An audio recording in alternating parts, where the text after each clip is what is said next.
Hello, everyone, and welcome back to our small business series, Business Unusual. My name is Katie Hurst, and I'm the Director of Communications at Ruby. And today I'm joined by Damien Filiatrault, the CEO of Scalable Path. So Damien, why don't we start off by you telling us a little bit about yourself and your company? Sure. Well, my background is in geography and computer science. I worked as a software developer at various digital agencies in San Francisco. And at one of those, I did a 5-month stint in India, where I managed a team of developers. And what I found over there was it didn't work so great, that outsourcing experience.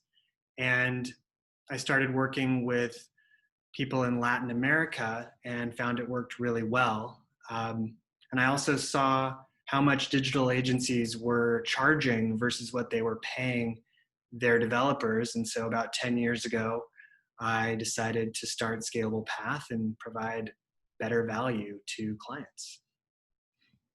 The best stories are always when the entrepreneur has experience with the pain point, right? So today we're talking about outsourcing, as you already mentioned. So we're talking a little bit about the benefits, the challenges when it's right for your business, and how to evaluate platform options. So let's just jump right in and start with, what do we mean when we use the term outsourcing? Yeah, outsourcing means when you hire an outside company or contractor to perform work that you would normally do in-house. Um, I think the word outsourcing is actually trending downward. I verified that on Google Trends. Words like freelancing and staff augmentation are a more modern way of talking about it. In software development, for example, at Scalable Path, we use the term staff augmentation because I think there's a little bit of baggage sometimes associated with the term outsourcing, potentially because of early forays into outsourcing. They tended to be in software and in India and places like that, and it didn't always go so well. So yeah, there's other ways to refer to outsourcing. Also, there's sort of a spectrum of outsourcing. There's, on one end, or a spectrum of hiring. There, on one end of the spectrum, you have full-time employee. On the other end of the spectrum, you might hire an agency who then has people working for them. And then somewhere in the gray area, I think, is when you're hiring a contractor. Or is that outsource? Is that not? Sometimes it can feel like outsourcing. I'm not sure what your opinion is on that. Mm-hmm. But just wanted to say also early on in this that the perspectives that I'll be sharing are from the perspective of a remote software development freelancing company. So that's what my company does. And I think my opinions are related to that. And I think most people, that's when they think about outsourcing, they typically think about web development. But these days, outsourcing can, as you mentioned, there's a spectrum, can apply to a lot of different things.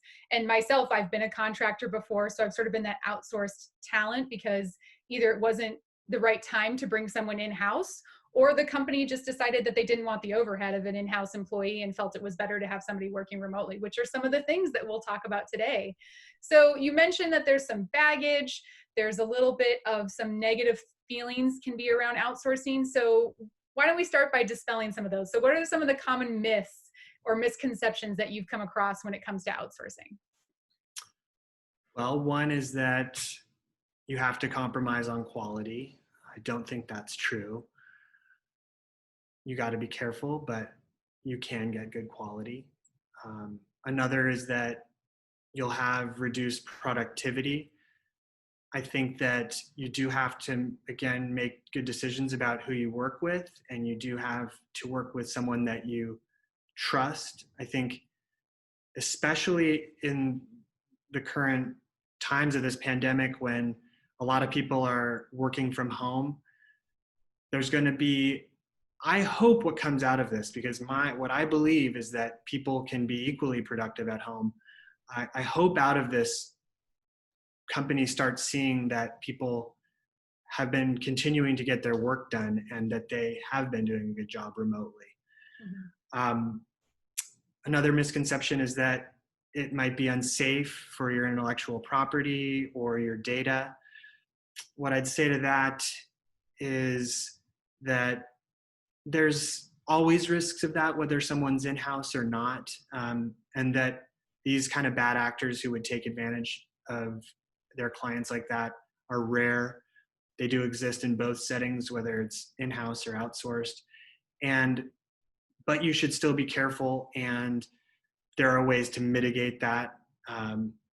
That's another topic, but you can avoid sharing information that does not need to be shared with people that you are outsourcing with. And lastly, I mean, some people might think it's expensive. That's more when you're thinking about maybe working with a high-end digital agency. They can be expensive. I mean, definitely places like software outsourcing to India, that's not expensive. So, but some people might think the other end of the outsourcing spectrum might be expensive. Yeah, I wouldn't have thought about the mitigation piece. That's a really interesting thing that you bring up. But really, if you're a bad apple, you're a bad apple, no matter if you're in-house or out-house, right? Like it's really about, you can't just trust that the person on the other end of the line is going to be a good person. You really have to interact with that person, and you have to set expectations. That's just general best business practices, whether you're deciding to outsource or hire in-house. So that's a really great point that you bring up. And also, you're right about the working at home. I think that there's a lot of studies that are being done. This is a great time to finally be able to conduct those studies that are finding that there are some companies that are experiencing higher levels of productivity because of the lack of interruptions from certain things, but then we're also dealing with some interruptions from other things, right? So it certainly is weighing what's best for your business. So you kind of talked a little bit about some of the benefits of outsourcing, such as, that cost factor. So why don't you walk me through some of the other benefits of or outsourcing, and then we'll talk about some of those challenges and ways that you can mitigate some of those. Right. Well, you mentioned saving money. I mean, going a little deeper into that, one of the things we think that different clients of ours compare us to is, what if I just hired a software developer myself as a full-time employee? And you might say, well, just to take a round number, I could pay someone $100,000 a year as a software developer, or that breaks down to about 50 an hour. That's my rule of thumb. But what you're not considering there is all the other costs if they're a full-time employee, like health insurance, Social Security, bonuses.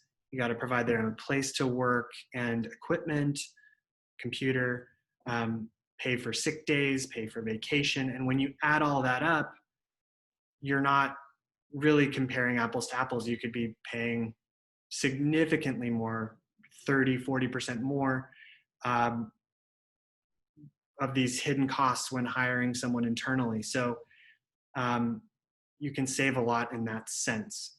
And then another benefit of outsourcing is that you can ramp up and down more quickly. So when you're hiring a full-time employee, that can take a while. I don't know the number offhand, perhaps you do, of how long it takes on average to hire a full-time employee. I think for a position, it's more in the ballpark of months than weeks. And for sure, it takes me, as a communications professional, it takes me like a good 3 months at minimum to get the voice, to get the brand. Yeah, for sure.